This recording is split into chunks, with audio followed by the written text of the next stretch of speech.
Hello, hello, hello. Welcome into another episode of The Artist Journey. Today we have a special guest within the Infinite, and I am so excited to interview you for many reasons. One, because you just released an EP called Imperfect, and I'm so excited to dive into the creation and the whole process of that. Two, because you are just growing in your career, and I get to watch you flourish. And I'm excited to share you with everyone else because I know a lot of people have seen Infinite around, but he has done so many things. And today we get to dive into that.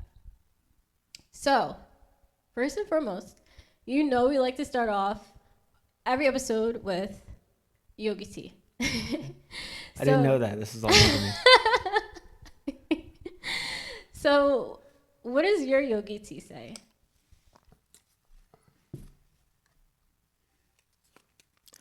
You can measure the love you bring to each day by the joy you experience in each moment. Mm.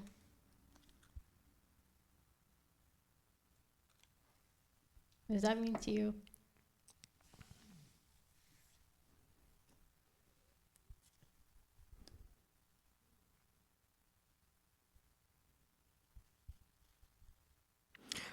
I think it's kind of like saying that you can know the effect that you've brought even if you don't see it by the good feeling inside when you know that you've done well, when you see, like you help somebody out, somebody was struggling with something and you help them and they have like a smile on their face and now they're doing better, or like someone's in a bad situation and you help them out and you can like see the relief and then you feel good inside.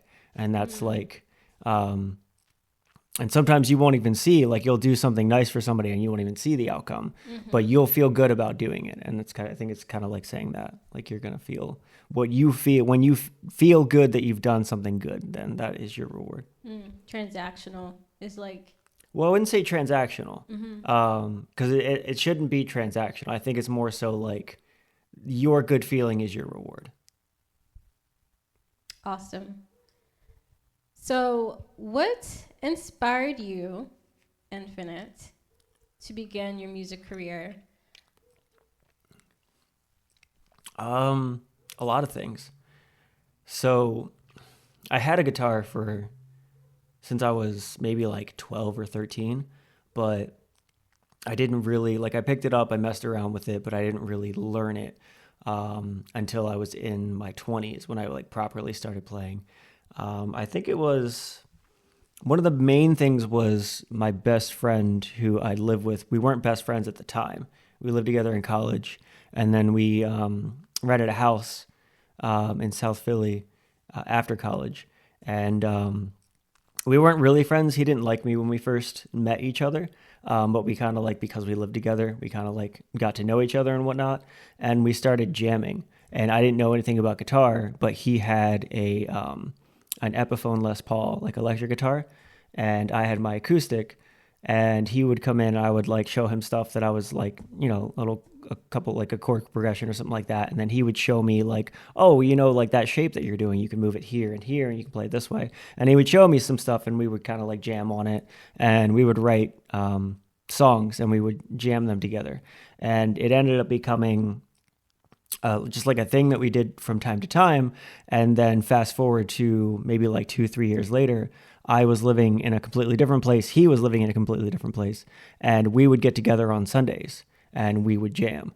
There was the house that I was renting out in the basement. One of the roommates, he spent most of his time, he lived in Jersey and he worked in Jersey, and his girlfriend lived in Jersey. So he spent most of his time there, but he also rented out the room in that house. And he had filled the basement with like pedals and guitars, basses, and drum set. So we would go down there on Sundays and we would jam. And that kind of turned into eventually like I was going out to open mics and I was seeing artists and I was like, oh, this is not that difficult of a thing to do. You learn a song and you go and you play in front of people. And then I did, and I've been doing it ever since. Wow, that's cool. That's quite the journey.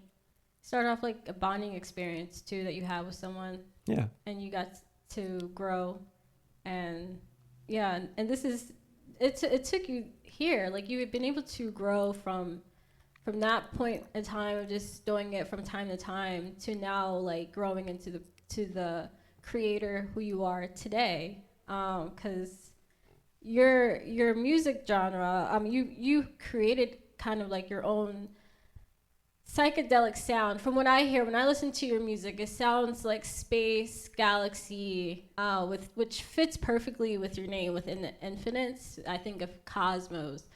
Your music is rock. It's it's you feel. I can hear your influence with rock, jazz. It's electrifying. I love all your songs. So who are your main inspirations in music? Main inspirations. If you asked me that like 2 3 years ago, I would just tell you Hendrix. But it varies. I like to take a little bit from every musician that I like. Um, I wouldn't put it to any specific one, because there's too many to name. Um, and like there's kind of a story. Like if you follow it, like there's you have like the Lead Bellies and the Lightning Joe Hopkins and then you have the BB Kings and the Albert Kings and the Freddie Kings, and then you have like that leads to Stevie Ray Vaughan, and that leads to or that leads to Hendrix, who then leads to like Stevie Ray Vaughan, who leads to John Mayer, who leads to and Hendrix leads to Frusciante and David Gilmour, and like all these people. And for me, it's a lot about the like realizing that like there's you can take it so far back, and I think for me the inspiration is not the individual but seeing the thing grow, because even each one of those individuals, there's 5 or 10 guitar players that each one of them was influenced by, and there's people that like for instance, Hendrix did not invent playing with his teeth. He got that from another guitar player who I forget the name of, but was nowhere near as popular, and most people don't know the name. And obviously, I forgot the name. But that was somebody else that did that. And I feel like we're all just kind of like, we're all just building for the next person to stand. Like we're building a pyramid almost, like a step pyramid. And each person gets to get on the next rung up because the person below them put another stone there. So I wouldn't say that an individual guitar player is like a really big influence. I would say like it's all of it. It's everyone. Because there's guitar players I'll never know their name and they're influential to me. You know what I mean? Because they influence the person that influenced me. Right. And with that being said, like, because you mentioned a lot of artists, a lot of musicians, and so what would you say your favorite music genre is? I don't have one. Okay. I like it all. Well, I like a little. I won't say that I like all music, because I think that's not true for anybody. But I think there are songs in every genre of music. Like I don't really listen to country, but there's some country songs I like. I listen to quite a lot of rock, but there's a lot of rock songs that I don't like. I listen to R&B. I listen to rap, hip hop, jazz. Like acid jazz, psychedelic. Pop. Like I listen to it all, and I really look for the songs that stand out to me for whatever reason. Maybe it's the lyrics, maybe it's the music, maybe it's the a specific like instrument in it, maybe a specific sound or a specific hook. But I just look for the things that excite me, and then when it comes to my playing, I like to play with the things that excite me and just come up with like, this is my version of that. That's very interesting. I like that you shared that you have a wide palette for music. You don't stick to one genre. You like to listen to a multitude of music. I'm thinking of like back in like 2007, where like you can just like experiment, listen to all different types of music, and your music is just filled with like all different types of genres. So like it's just skipping around from um, like Slipknot, like heavy metal, to like rap, to like rock. Like, were you that type of person? Like just to have like, you know, you listen to like some people listen to their playlist is like everything, you know, you don't know what you're going to get next. That's like, Yeah. So for me, it was I grew up and I was only allowed to listen to Christian music because I oh, was in a right. very, very religious household. Um, so like I there was only so much that I was able to listen to. So I would try and find things that I liked within that. And there are some like rock bands that I liked back then that were like Christian enough. Like POD is an example of like they weren't really known as a Christian band, but they were. So I was allowed to listen to them, but I enjoyed them. And they were kind of like on the cusp. So I would search for bands that were like that didn't, they weren't like screaming "I love Jesus" in all their lyrics, but they would make rock songs, but they would have that like religious undertone song that makes them Christian enough to like be on a Christian label or whatever. Right. But then it was actually when I was in high school, my older sister got her first laptop. And I got an MP3 player, and she started gathering music because she was also the same. She was stuck in Christian until she got her laptop, and then she was free to. And then she would just like all popular music that people liked. She would just start gathering that. And Gathering then it. Did she use LimeWire? I don't know. Honestly, I have no idea how she got it. I'm not I'm gonna just say poking- it was illegal. I'm poking not fun. gonna say it was legal. Yeah, I'm just. I don't know. Either way, it doesn't really. I don't care. But I got like a little cheap little MP3 player that was like it's like a USB stick MP3 player. Has like two buttons on it, and it would hold like 100 songs or whatever. And I would just cycle it out to the songs. So I listened to like the Beatles for literally the first time when I was like, oh, this is the Beatles, and things like that.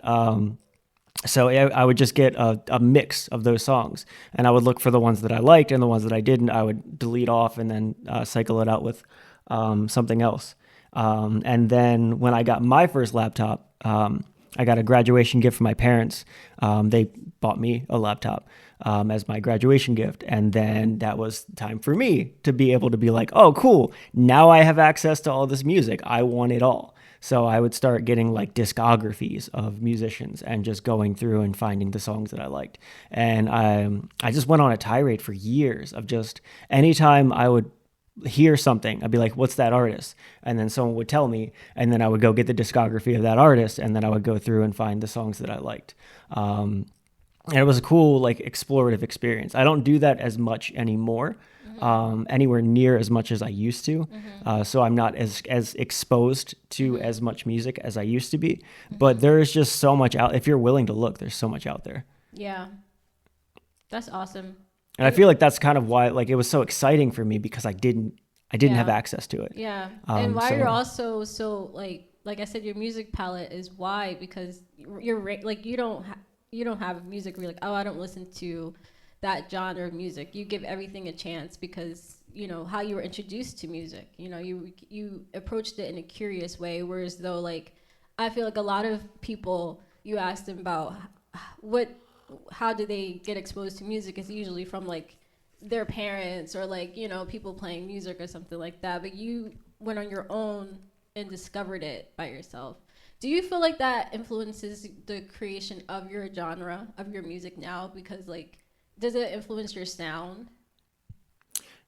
yeah, I mean, I would even hesitate to say that I have a genre because, like, even within my EP, the songs don't sound exactly the same. Right. Like Black Yeah. Hole Gravity sounds nothing like The Earth is Shattered Last Year. Yes. Sounds nothing like Woman Named Gravity. And I'm gonna my plan is to carry that forward. I just want to play what excites me. When I create a song, I'm not like, oh, it needs to be this, it needs to be this genre. It's just kind of like this came out of me in this moment. And I feel like the point is the me that influences the music is the worst me. The best me is the me that's out the way. Because I think that there's some aspect of like the thing that you don't define as yourself is the thing that is the creator. Like you're kind of in the way, like is my philosophy of it. Like if I start overthinking it, I'm in the way. I need to shut up and just play. And then when I play something that I like, then just let go and just don't try and judge that too hard. And then what comes out comes out. And then judge the finished product as in like, okay, this song is done. Do I think that this song is good enough to release or is this one just for me? And I kind of want to keep that going as far as that's concerned. So there's going to be like hundreds of songs that I write that are never going to be heard because they're just not for that. Right, they're for you. Yeah, or it's like painting. Like you might make 100 paintings that are like practice paintings that are just kind of like freehand or whatever, but they're not for sale. Yeah, right. Yeah. They're because you just enjoy the painting. Yeah, it's the creation. From my standpoint, is like it's therapeutic. You know, just creating art is therapy, and I believe that is similar for you as well. Just like going on stage, sometimes like even if like I may feel like I'm in a rut and I don't want to go out. Once I get on stage and I perform, I feel so much better every single time. And I feel like you're the same exact way. To be honest, I seldom want to go out. Like I want to until it's time to go out, and then I'm just kind of like, oh, I could just stay home. But I do feel better after I've performed and like mixing with people. I'm very introverted, but I can be extroverted when I need to be, and sometimes that's great because it's like working out a different muscle. And there's just so many great musicians out there, and I'm the type of person that like I don't like to talk like when people are playing. And when I would go to open mics, I would notice because I would go when I was in Philadelphia, a lot of open mics are in bars, and people would want to talk, and I'm like, I didn't. It might sound weird, but I didn't come here to talk to all these people. Like I came here to listen to these musicians because I want to hear what they have because it might be really exciting. It might be really great. There's songs on my like Spotify playlist that are songs that I heard someone do covers of, and I was like, oh, I like that. And then I heard the original version. I was like, oh, it's great. Yeah, I like to see people do their thing because there's so much to learn. There's people that are just amazing at it, and just come the second they get on stage, they just have this presence, and they can command the audience, and they have this great sound. And I'm just like that, like, oh, okay, I want to take. Oh, I see they did that thing there, and it's just like, it's cool. I get to learn. Yeah, absolutely. Learn and connect with other people. So tell us about your EP, Imperfect, that you just released. What inspired you to make it? And, tell us about the process of that. So it was time. I've been playing for a very long time, probably like somewhere between like 7 and 10 years I've been playing guitar. So I would say I've been seriously playing it for at least like 6 years. Messed around for a lot of time with it. But I haven't really released anything except for one single, Don't Need, which was like, my expectations were really high and I don't feel like I met them. So I feel like it's kind of like a combination of like, I want to keep putting music out there, but I also like want to top it. Like Imperfect, one of the reasons it's called Imperfect is because it's imperfect. So it's me on the drums, it's me on the bass, it's me on the guitar, it's me doing the vocals, it's me producing it, me mixing it. And I'm not the best. Congratulations. Thank you. But I'm not the best at any of those things. Like the best thing I do the best is play guitar. But because I'm not as good as I know I will be at those things, I wanted to call it Imperfect because it is imperfect. And that's kind of the thing. Like it's always going to be imperfect, but I kind of want to set the tone of like, okay, the drums are here. Okay, the drums are this good. Okay, well, my next one, the drums need to be better. I need to be able to, put more fills in or like be a little faster with it or be a little smoother, lock to the groove a little better, or like push the groove a little more and things like that. So it's kind of like a template for what's to come. And I think that the point is it's a very selfish endeavor. Like art is entirely a selfish endeavor. Like it's almost never for anybody else. And I think that's a misconception that it's like, this is for you. It's really not. It's for me. But I want to share it with you and I want you to like it. It's okay if you don't. It's totally okay if you don't, because there's songs that I hear that I don't like. It doesn't mean they're bad songs. It means it's not for me, but I want to share it with the people that it's for. And I think that if you put a lot of time and effort into something, you should share it because people are going to enjoy it. Do you like playing all the parts? I would say it depends. Sometimes, yes. Sometimes it's really frustrating. Might be like a 50-50 for most things. For guitar, I almost always enjoy it. because it's relaxing. It's the only time that my brain shuts up, is when I'm doing something.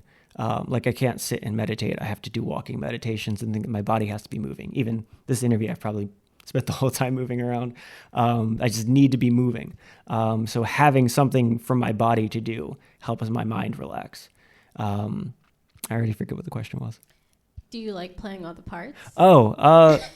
So yes and no. So yes, I like being able to create my own drums and finding the right drum sound and finding the right bass sound and things like that. Like that can be really fun, but to nail it and get it recorded, that part is really frustrating sometimes, especially when I specifically, like, I hear something that I know I can't do, and I'm like, all right, well, the next 3 days of, like, my spare time, the next 3 days is going to be playing this bass line until I can actually play the thing that, like, I can get my fingers to do the thing that I want because of how that sounds, if that makes sense. Same thing with the drums. Like, I might record the drums and then put the bass on and then realize the drums are completely off, or that I really don't like the drums. It's not good enough. So now I have to redo the drums.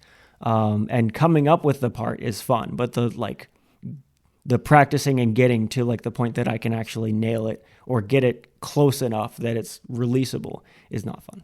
Right. It's challenging. Yeah. I wonder if over time you probably get faster at it and it'll become more of like second nature, or are you open to hiring or working with a drummer? I would love to have a drummer. I would love to have a really, really good drummer, because there are, 100,000 drummers that are going to drum better than me. Mm-hmm. They might not drum exactly what I like. And that's kind of like the trade-off of, like, I kind of have to relinquish control if someone else is going to play the drums on that. But there are plenty of people that are way better at the drums. For the time being, I am my own drummer. Mm-hmm. When I find a drummer that I really vibe with and I like what they put down, absolutely. And I would love to be able to pay someone to do the thing that they're good at. You hear that, drummers? But I also need to, I don't want to put too much of my, like, I've already sunk a ton of money into this thing, and I want it to start making money before I can distribute that money. But I would love to get to the point where I'm making enough money that I can pay a drummer, that I can pay a bass player. And then when I want to do it myself, I can do it myself. Sounds great. So what is your favorite song on the EP Imperfect? And why? I don't know. It changes. I would say it was before the EP. It was The Earth Is Shed Her Last Tear. Then I made Feel You, and then Feel You was my favorite. And then I made Black Hole Gravity, and then Black Hole Gravity was my favorite. I think Feel You might be my favorite now, but at the same time, I also kind of want to redo all the songs again. Well, it's Imperfect. Yeah. So. Yeah, I might do a re-release where I just redo everything. But my whole thing is, if you see me play live, not spill that. If you see me play live, it's going to sound different. It's always different. So every time I play the song, it's different. You like to switch it up you don't like to do the same. You like to add something, or maybe switch the sound or play with an effect on stage. Whereas though, like, when you're listening to it at home or in your car, is going to have like a sound, but when you see you live, it may have a different it's the same song, but maybe a different variation, because you like to be creative on stage. You like to experiment with your sound. Yeah, it's a little bit of that, and it's also like, it's not fun for me to play the same thing. Right. Like, if I had to play the same song the same way, it would just be boring, and I hate being bored. I want it to be fun. And it's the most fun. Like, I'll play the hook, and like certain parts of the song are going to be almost identical. Mm-hmm. Certain solos might be the same the whole way through, or just one note different. But throughout the song, I'm going to switch it up, because I'm going to play it in the way that it's most fun to play. Because I feel like that's the point. It is the point. That is exactly it. And, having fun, because at the end of the day, that's, if it's not fun, why are you even doing it at all? So I feel like you also have to work to the point where, like, because when you start out, it's just fear. It's just utter, like, all right, I got to get up there, I got to do this song, and I got to get off stage. I've seen so many artists that I'm just like, oh, you're experiencing that right now, where they get up and they push their way through it and they get down. But after a while, like, it gets to the point where it's just like you just get up on stage and it is fun. Like it doesn't matter. Like you're not so much like, oh man, I'm gonna mess this up. It's like, oh man, like I can't wait to do this thing, and then you're just doing it, and it's crazy because like you might play a 6-minute song and it might feel like it's like 30 seconds have gone by, because you were just like there were like so seldom thoughts and it was so much of just the doing the thing, that you kind of like lose track of the time, and then by the time the song's done, you're like, oh my gosh, it's over. Going on stage and performing in front of a crowd and losing track of time is something that you build over time. It's like a muscle, or like it's like lifting weights and doing it over and over again. And there are some people who are hesitant to pursue. They have the desire to get on stage, but they are hesitant to do so, and they have not done so yet. And throughout your journey, you have been on multiple stages. And so, what advice do you have to people who are hesitant to pursue their passion? I mean, I would say do it, but that's not really. I don't feel like that's going to change anything. Like telling someone to do something isn't going to make them do it, or just telling them that it's easier than it is. I'm going to say that it's going to be exactly as scary as you think it is.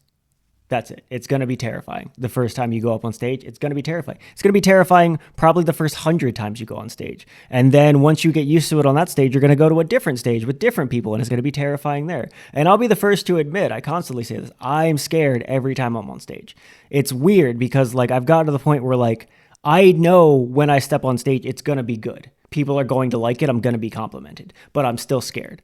Like, and there's always this like, and this might just be a me thing, but I'm sure other people probably feel this too, but it's never quite good enough. And I mean that to say like, I count my mistakes more than I wish I would. Because like I'll play a song and people will be like, oh man, like I had one person literally tell me I was the greatest guitar player she'd ever heard. And I was like, what are you, and like, I was like, I made like, 10 mistakes up there. But for me, it's like, I know there's a certain threshold. And like if this is the threshold of like me thinking of myself as in greatness, and this is the threshold of like failure, I will never be below this line. But it's seldom that I feel like I'm up here, if that makes sense. So it's kind of weird when people put you up here, but then you got to understand everybody's different. Their perspective is different, because I spend a lot of time listening to incredible guitar players. So they're here and I'm here to me. But someone who doesn't do that, that hears me, will immediately put me up here. It's your personal self-image, your personal perception of you. So you're experiencing them saying that they're putting you up here. It's not that they're putting you up there. That's where they see you at. Yeah. But you have not yet seen yourself there yet, even though they see you there. Yeah, I think I've touched it. I've been up there for moments, but I would never say that I would spend an entire song up there. Not yet. My plan is to get there. I think you're on your way. So, do you have any upcoming projects?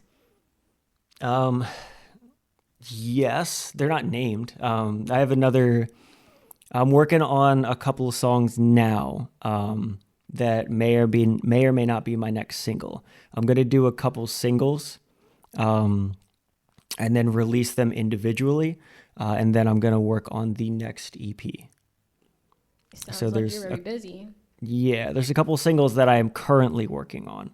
One in particular that I'm really excited about, but it's one of those things where I've set the bar higher than what I'm capable of. Like the guitar playing is really good, but my bass playing is not to where it needs to be for that guitar playing. So that's been the challenge for that one. So I've been practicing and getting myself to the point where I can play bass for that, for a specific reason that I'm not going to get into. But yeah, the bass has been the hardest thing for that. So that's a situation where I just have to keep practicing and practicing until the bass can meet the guitar, and then I can lay down the drums, and then I can lay down the lyrics. And I don't have lyrics yet. It's a process. Yeah. Yeah, it's interesting because sometimes the lyrics come first. Sometimes the guitar comes first. Sometimes it comes all together. Like Don't Need was that. It was just me looping and it just all came at once. But seldom does that happen. Yeah. Yeah, absolutely. So your name is Within the Infinite. And I really like your name. Thank you. Yes. I like my name too. Yes. So why name yourself Within the Infinite? Why that? And what does it mean? Well, so first of all, let me say this. An amazing thing about being an artist. Well, let me go back. So, hold on. I'm going somewhere. Trust me. So you pick like your hairstyle. You pick your clothes. You, to an extent, you can decide how you want to talk. Like if you're born with a certain accent, you don't like it, you can change it. There's so many aspects of yourself that you can change, but your name is given to you before you're even like you. A lot of times, or sometimes, it's given to you before you even have arms and legs. Other times, it's given to you before you're even in this world. It's something that you do not choose, that does not define who you are, unless you want it to specifically. And I think one of the greatest things about being an artist is you get to reinvent yourself. You get to give yourself a new name that means something to you. So that is something that I'm really grateful for as an artist. So to your question of why Within the Infinite, the origin of the name was I was hanging out with a bunch of friends, and we just, you know how like you get into conversations and you kind of like forget, like you're just like in the flow state and you're just talking about a bajillion different things. And then like someone's like saying something that's really important and then they just completely lose track of thought. Someone had done that, like one of my friends had done that. And then like he lost himself and he's like, oh, what was I saying? It felt so important. And then my other friend was like, it's gone now. It's within the infinite. And then him saying that like within the infinite for some reason, like in the moment meant nothing. It was just like, oh, that was a clever turn of phrase or whatever. And then it was gone. But then it just came back to me at one point when I was playing guitar and I was like, within the infinite. Like it's a really cool name. So I just took that as my name. That's a great story. That's so cool. I like that story. But the meaning that it's come to mean to me is that like we are so grand in the sense of like I am an amalgamation of trillions of cells, a lot of which I would not consider me, but are me, like, bacteria and just like all the things living on my body, living in my body that are like separate, but are still a part of me. Like I am a universe in and of this body is a universe of living things. But at the same time, this body is infinitesimally small compared to like the earth, which is infinitesimally small in comparison to the sun, which is infinitesimally small compared to like a supergiant star, black holes, super giant black hole or super massive black holes, galaxies. Like the scales just get bigger and bigger, and it's just so like mind-bogglingly huge that you can't even fathom.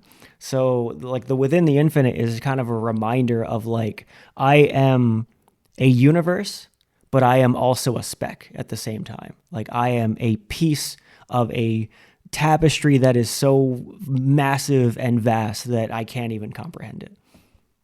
What a message. I like that your name stands for something. I like that your name is meaningful, because like you staying within infinite in that way is almost now as like a mantra. Yeah, a little bit. And as a reminder, because, we're all within the infinite. Yeah. You put it that way. Yeah. That's the point. We are all within the infinite. Yeah. And we're all connected too. So, yeah. It's also kind of a reminder of like that I am never think of myself as better than anybody else because we are all within the infinite. Yep. Wow. That's deep because infinite goes on forever. So, yeah. It doesn't stop. Like, but also the separateness is just within our minds. Like right. To say that I am separate from you, like I'm as separate from you as like as I am from my arm. You know what I mean? Like it's all empty space. Oh, explain. So what? Explain. So an atom is mostly empty space, right? I'm made up of atoms, which means I am mostly empty space. Right. And between you and me is mostly empty space, right? Right. And then between me and the air is mostly empty space. Like I would think of me as just this form this like amalgamation of cells, Right. but this is empty space, and this is empty space. So like we're defining ourselves as separate, but really we're no more separate from you than you are to the air, than like cells of your body are to each other. Wow. Then the atoms of that make you up are separate from each other. Our separateness is only like a construct. Wow. I feel like that's an ayahuasca trip.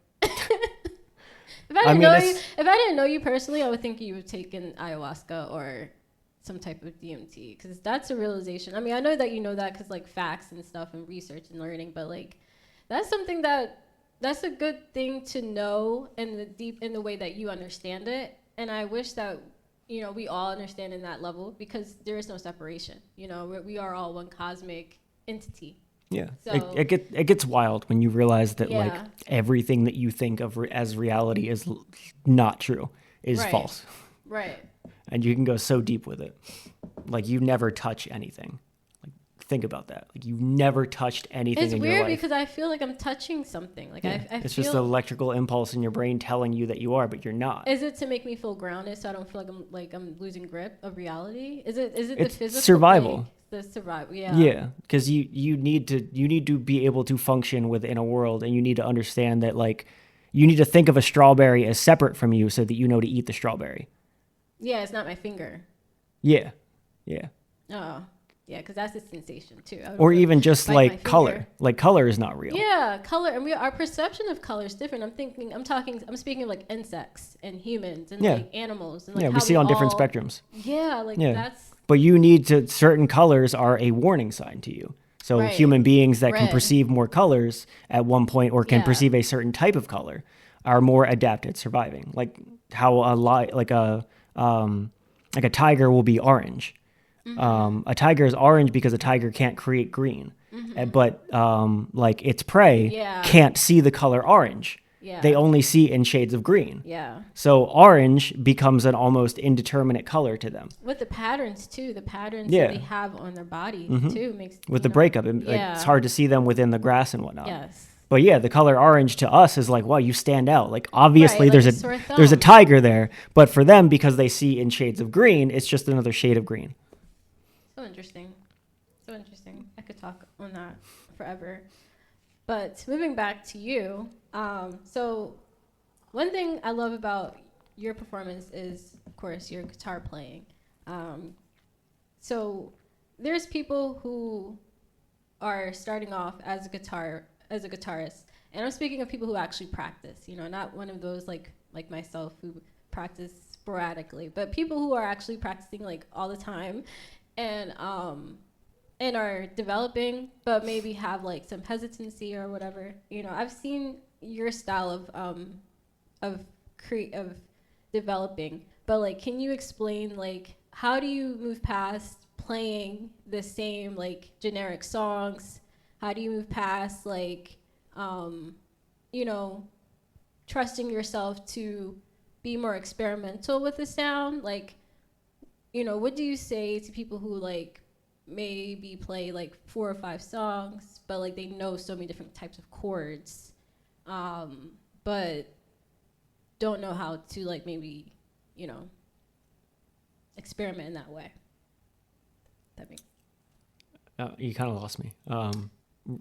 so Can you rephrase that? yeah. So, what advice do you have to people who are learning the guitar and may need assistance with learning and like being more experimental with it, not playing the same songs? Like, for example, you may know like 3 or 4 or 5 songs, but you don't know how to make your own song. I don't think that there's a singular like sound bite that I could give somebody in that situation that would like drastically alter their ability to do that. It's practice. You get good at what you practice. So if you play the same 5 songs, you're gonna get really good at playing those same 5 songs. And if you want to get good at, you know, improvising, you have to practice improvising. And if you don't know how to do that, just find somebody who does and learn from them. But again, that's an easy thing to say, and it's so much more complex and nuanced than that. because there's a certain level of like, find a teacher. There's tons of people giving information for free on YouTube or like out in the world. Go up and talk to, like, if you see someone that's really good at playing guitar, give them a compliment, tell them that you love their guitar playing, and ask them the question that you're like, how do you, how did you learn to improv or something like that? And do that for everyone that you like their guitar playing. Find interviews with people who talk about like how they came up with a certain chord or a certain riff or this or that. The information's out there. You just have to look for it, and you have to practice that thing. That's great. Thank you for sharing that. So you're grown. You're an artist who has been on this journey for some time now. And is there any time that you have felt like you wanted to give up during your journey? Like, did you have a time you're like, I don't want to do music? Yeah, constantly. I'm not going to, but yeah, because there's a certain idea that you have of like what success looks like. Like, oh, I have to be a signed artist, and then you realize, oh, most signed artists don't make it, and then you're like, oh, well, then what's the point? And if I'm not the best of the best, I don't make any money. And then if you really, really get into the weeds with it, there's money to be made. You just have to find out what you enjoy most, and how you can turn that into money. A lot of guitar players become guitar teachers because that's where they see the money. A lot of guitar players become session players because that's where they see the money.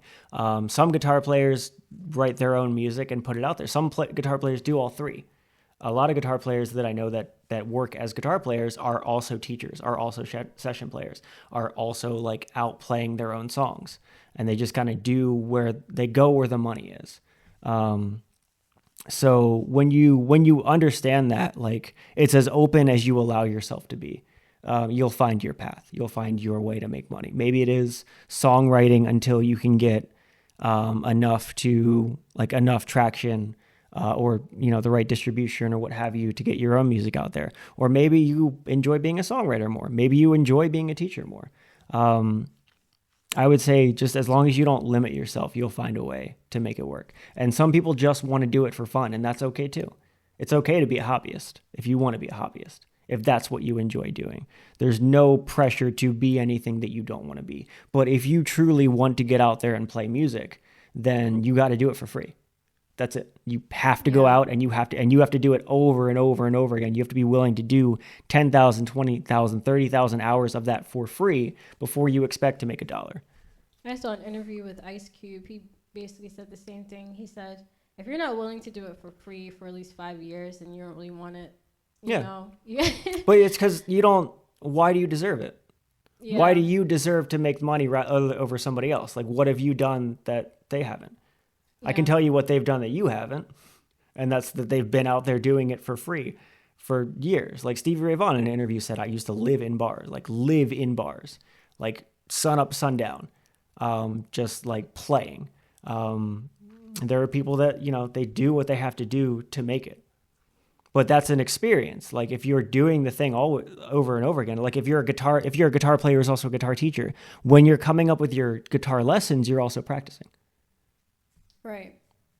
So there's a benefit to doing the work, even if it doesn't seem like that. If you're playing 1,000 free shows, that's 1,000 practices for the show that people are going to pay for. So by the time they get to the paid show, you're going to crush that because you've done it 1,000 times. And this 1,000th one is going to be your best one ever. And that's going to be worthy of the money that they traded to see you do that.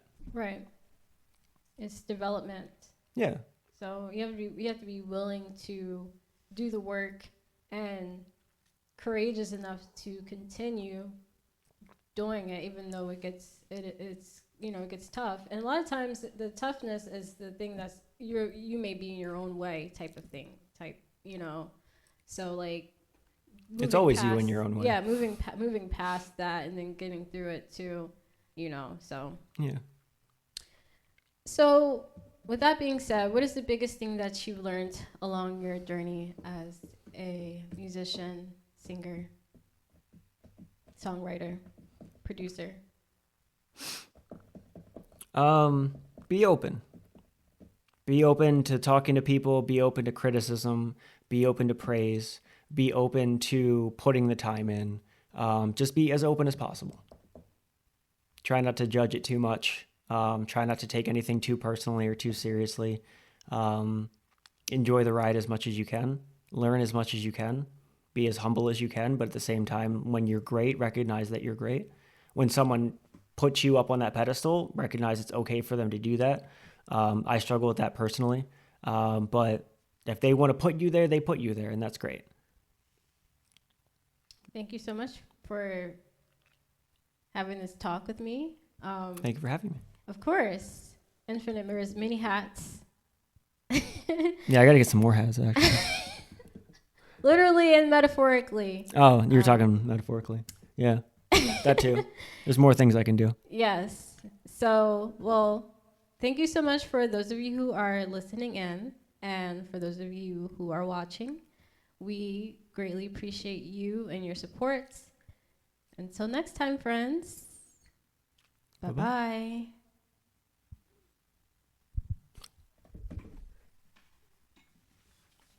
That's good.